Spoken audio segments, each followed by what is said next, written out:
Once upon a bunch of trees with 3 chimpanzees. Then Dad went out, ate some magical berries. Went all the way back home, here's a mutant of babies.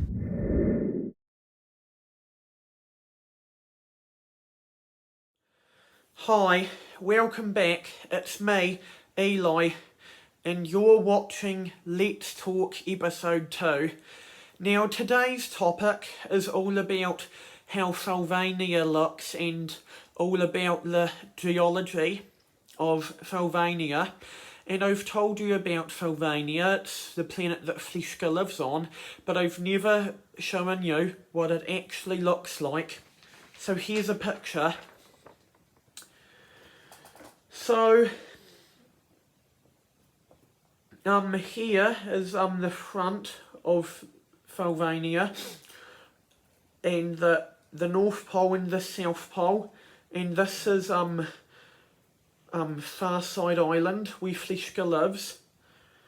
This is Maitland, which is kind of different from the rest of the planet in that it's kind of in a steampunk age rather than a medieval age, and they've got steam powered boats and airships and all sorts of mechanical parts of their buildings and stuff.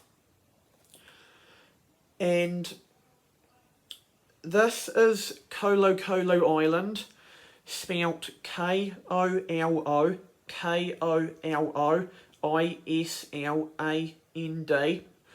And the reason why I changed the C's to K's is because Kolo Island is a small tropical island, and I wanted the name to be more similar to real life Pacifica Island languages. And this is Barker Island, which is the island where Arniel Barker lives, and it's a subtropical island, and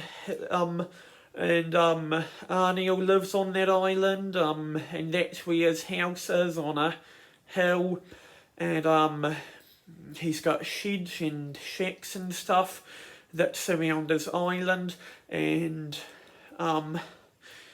and there's probably a few palm trees, but not many. And he would grow mainly, and Arniel sells all sorts of resources here, mainly weapons, armour and potions and stuff, but he also sometimes sells food, including sometimes fruit, and it's occasionally tropical fruit, but usually temperate fruit. And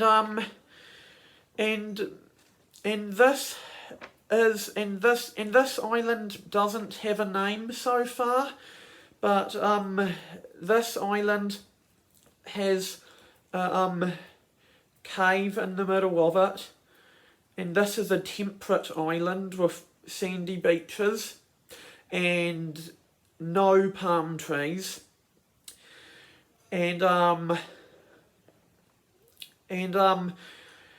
the cave in the middle of the island has a area inside it where there's magical crystals everywhere lining the walls of the caves, and the crystals are kind of squishy and jelly-like, and there's probably about at least 500 of them on the cave walls, and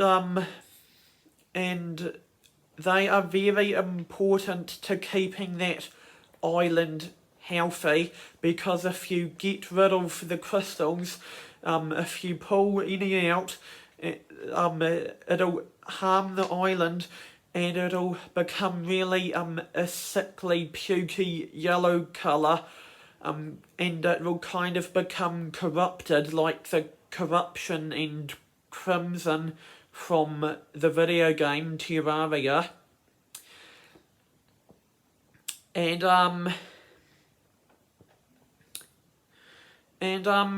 yeah,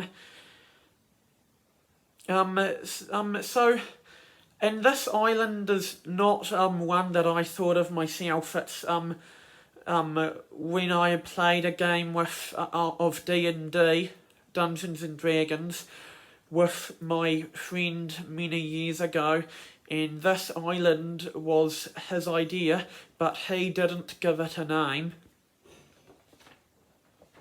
And finally, this is like what the other side of Farlvania looks like. As you can see, it's still got the North Pole and South Pole, but it's got an island called Holliff. Holliff is a very holy island, and pretty much every single person who lives there worships Lordsight and Resus. And it's very uncommon to find a it's really uncommon to find a non-religious person in Holliff. And there's lots of churches there, and a lot of religious rituals and practices and all sorts of stuff.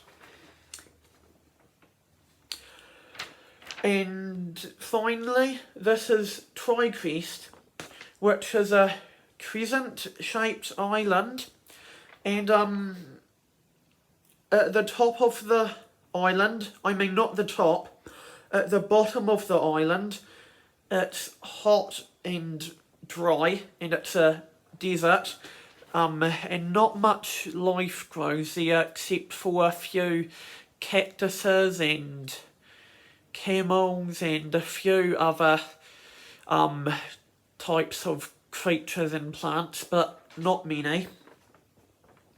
And in the middle of Tricrest Island is a grassy mountainous like forest area with forests and tundras, mountains, hills and stuff. And the top of Tricrest is snowy. It's a snowy tundra full of snow and ice, and there live like Arctic foxes and wolves and stuff, and maybe snow rabbits, and even though it's not technically a polar region, there'd possibly be polar bears there, because maybe they migrated from the North Pole to that part of the island, because being a snowy area, it's still a very suitable habitat. And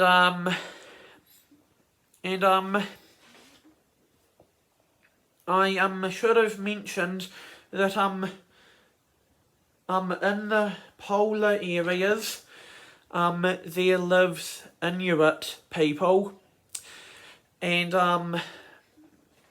in the North Pole that's also where Santa lives, and in this, unlike the traditional version of Santa where he has only one sleigh, Santa in this world has about 1,000 sleighs, and he has elf helpers who all help deliver presents for him, and they all travel around Farlvania and Earthlyn at once, making sure presents have been delivered everywhere.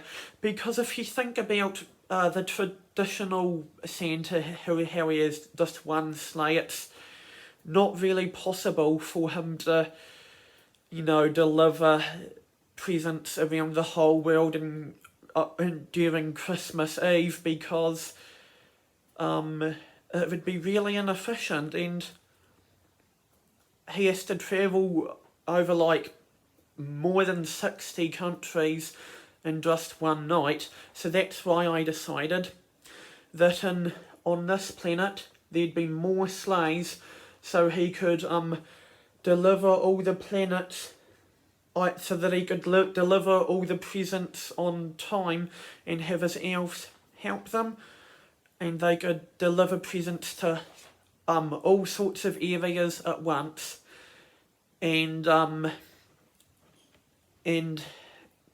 yeah, that pretty much sums up today's episode. Bye.